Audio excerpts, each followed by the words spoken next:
Hi folks, it's Mike Murphy, and in this tutorial I'm testing a LoRa that I trained on replicate.com to generate YouTube thumbnails with images of me that I'm going to generate by simply typing in a text prompt. This is a follow-up video to the last tutorial, link in the description.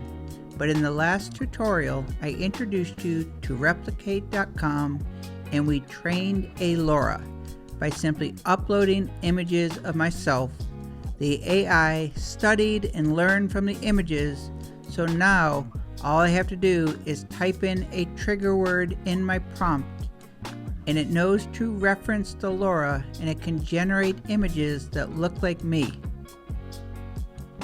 If you make videos for YouTube, and I know that many of you who watch my tutorials do make videos on YouTube, everybody knows that making YouTube thumbnails is one of the hardest parts of being a YouTuber. And I think many YouTube strategists will agree that if you put an image or a likeness of your image on the thumbnail, it has a better chance of performing well. Instead of having to take still images of yourself with your camera or taking screenshots in order to have an image to put on each thumbnail, by training a LoRa, you can simply enter a text prompt and generate an image of yourself in any situation that is going to make sense for that YouTube thumbnail. Let's test it out and generate a YouTube thumbnail using the LoRa that I trained in the last tutorial. Once you train a LoRa on Replicate, to access it again and to actually use it, open a web browser, go to replicate.com and sign in using your GitHub login. If you are not on the dashboard when you sign in to Replicate, you can get to the dashboard by just clicking it in the top menu. Then from the dashboard, you're just going to click on Models. Remember in the last video we trained the LoRa on the Trainings tab using this Fast-flux-trainer. But to access your model, you're going to click on the Models tab. There I can see my LoRa, the AI Handyman LoRa V1. And if you ever wanted to create another model, you can click this button in the top right. But otherwise, I'm just going to click to open it. The trigger word for this model is mkupy, so I just need to include that in any prompt where I want to generate an image with the likeness of me. So I'm just going to replace the prompt for this example. Let's take me from painting in the beautiful Nantucket to a more formal cinematic scene where I'm wearing a tuxedo. I'm going to enter in a prompt. There's my mkupy, the trigger word, wearing a tuxedo, standing in front of a spotlight, YouTube thumbnail style, high contrast lighting, cinematic look. I'll click run or press the keyboard shortcut Command Enter. Your guess is as good as mine. There I am in a tuxedo.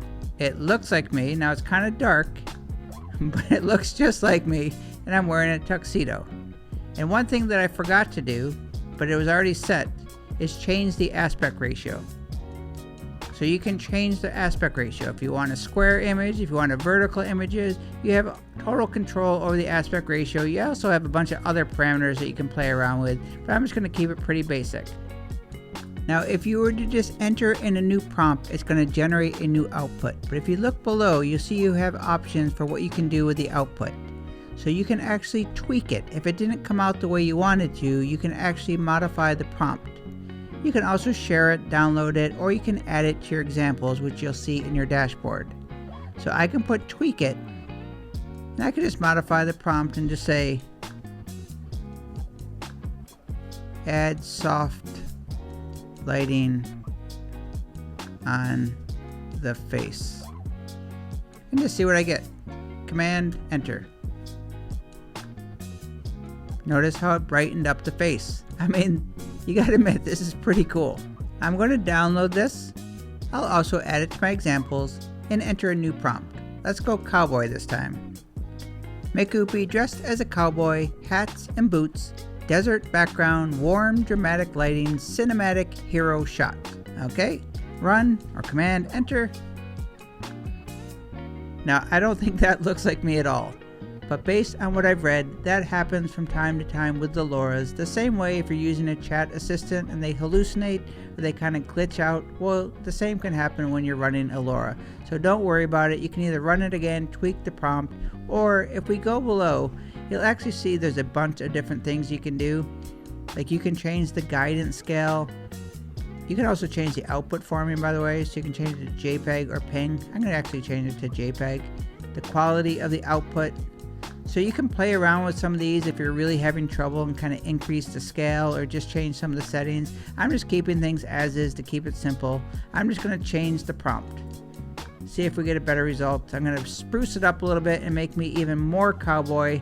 I'm going to click run and just see what I get. Wow, what a difference. That looks just like me. I'm going to tweak it a little bit and change the jacket. I don't love that leather jacket. But before I generate, I'll just download this image. Now I'm just going to change the leather western jacket, and let's type, how about cowboy duster jacket. I like the duster jacket, so I'll click run. Now I like the first one a whole lot better. I'm not really digging that one. Let's try again. Command Enter to see if it changes. Yeah, the first one was definitely better.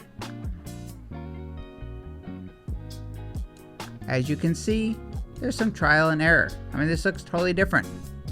I like this one better. The middle one I didn't like. One more. Let's go into the podcast studio where I'm comfortable. mkupy inside a cozy podcast studio. I'm at the 16:9. Command return. Now it didn't add the text overlay that I asked for, but I think that looks a lot like me. It's not the best podcast studio ever, but you could see putting some text over here and making a YouTube thumbnail out of this. This is an experiment. It's going to take trial and error and adjusting some of the settings, but hopefully you see the value in training a LoRa with your image likeness so you can generate yourself in all sorts of different situations, especially if you make YouTube thumbnails. I think this is going to be super helpful. And that is going to do it for this part 2. If you missed part 1, where we actually trained the LoRa, I'll leave a link in the description of this video so you can go check that out in case you want to train a LoRa for your own images. Then in this part 2, it was time to test the model and start generating some images to see if we could actually use this to build YouTube thumbnails. Now they didn't all come out perfect, but a couple of them, they actually did look like me, and I think there's definitely promise. If after watching this, you were inspired and went out and trained a LoRa on Replicate, please leave me a comment. I would love to hear how it went. But I thank you for joining me today. My name is Mike Murphy. Cheers.